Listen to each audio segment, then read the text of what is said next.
Hey everyone, my name is Pavel. I'm running Kinzip, a software development company, and for a while I've been struggling to create and manage my own Kubernetes cluster. So in this video, especially if you are beginning in this video, I will share you all of my accumulated knowledge on how to deploy, manage your Kubernetes cluster and how to publish your first application. So it's going to be a full series of videos that will guide you step by step on how to become a Kubernetes pro. Okay, the first step, you have to select your VPS server. Two of my preferred candidates are Hetzner and Oracle. So eventually I have my 3-cluster node and I want to have a better performance for the storage. My cluster will cost me 20 euros a month. Whereas for Hetzner, it would be still more affordable. So it's more affordable to start with Oracle. However, if you want to have a better performance at scale, then Hetzner might be the leader. So let me start with Hetzner. Since I'm based in Europe, I think it's the best option to use Hetzner. OTPs. Finally, I'm in my Hetzner account.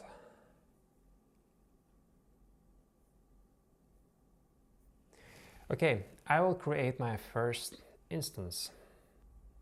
That's going to be in Germany, Ubuntu. I will go for Ampere, shared, the first option, then SSH keys. I have to add a new one.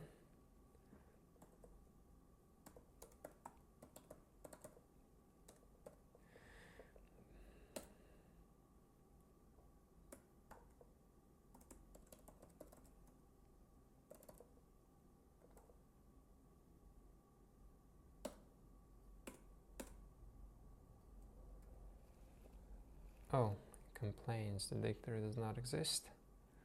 Okay, let's try again.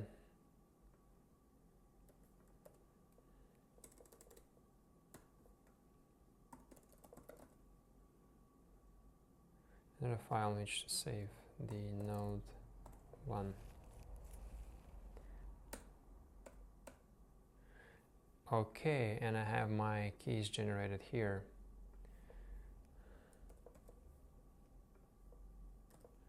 Now I'm copying my key here. Node 1. Okay, great.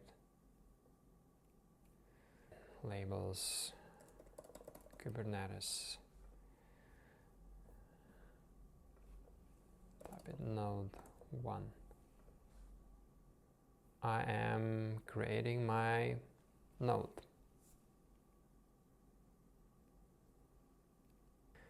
Now I want to SSH to my newly created node.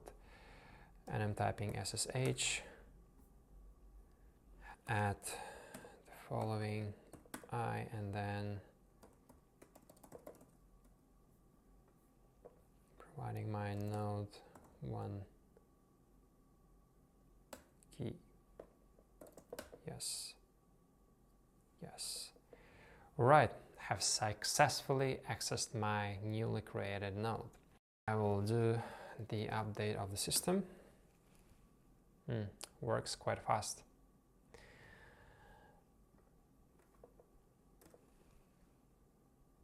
And then I will install the snapd. That will help me in return to install the micro K8 distributive. Okay, here's it. Copying this command. Yeah, by the way, my cheat sheet is available in the description of this video, so you should be able to get all of these comments, so it's easier for you just to copy paste into the terminal. Okay, here we're installing. Yeah, works really fast. Actually faster than Oracle. Well, not an affiliate, just in case, but I think price for value is really great here. Now I need to exit the terminal and SSH again for the last changes to take effect. Also, when I've been first installing my microK8's distributive, I've been following the official documentation. I honestly find it pretty useful. So you can also follow the defaults, because I have a little bit of a twist here. I believe there are just additional add-ons that we need to have in order to make the whole management cluster more convenient. Anyway, let's continue with the cluster installation. Right now I'm checking if it's working. Yeah, microK8 is running. And these are the add-ons that are currently enabled and currently disabled. I will start with the networking setup.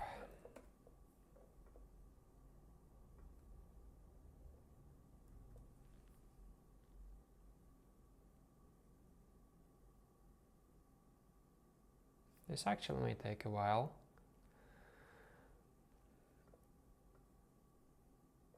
So these commands are responsible for allowing traffic to flow into the cluster, and also sets up the internal, well, kind of DNS system. Let's try create an issue. So I copy pasted the whole thing, create it. So basically I'm just not following this command I already have. We have just deployed that. Then I'm enabling the cluster DNS system. It's already enabled. And then I have to provide my IP address of my cluster. Here we go. Enabled. Now I want to enable the load balancer. I can just enter the defaults that I'm having here. So let me just paste the whole thing here. So as for now, I am enabling some certificates that I'll be used for the dashboard. I'm deleting anything in case I had previously, but I didn't have. So there are no conflicts. And finally, verifying the last operation successful. Yeah, removing this stuff. Checking my version. Right, seems to be working. Great. The next thing I want to do is launch the Kubernetes dashboard to see how it looks inside.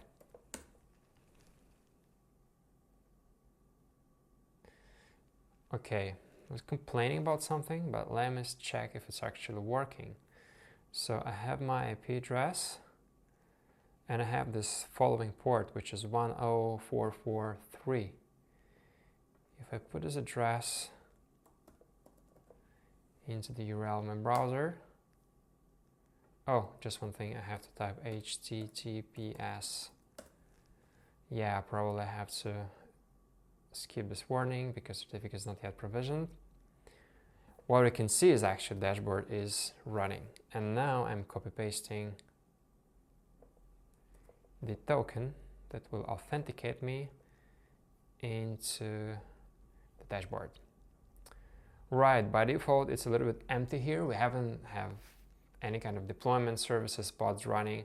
What I can check is I can see my single node, and when I click on the node I can also see the actual resource consumption, and also what are the currently pods we're having here in this cluster running. We did manage to set up our own cluster, and that's operational and running now. So in the next guides, I will show you how to set up your own registries and how to publish your first applications, and also how to have your high availability cluster in case you need that. So keep watching, and thanks for being with me in this guide.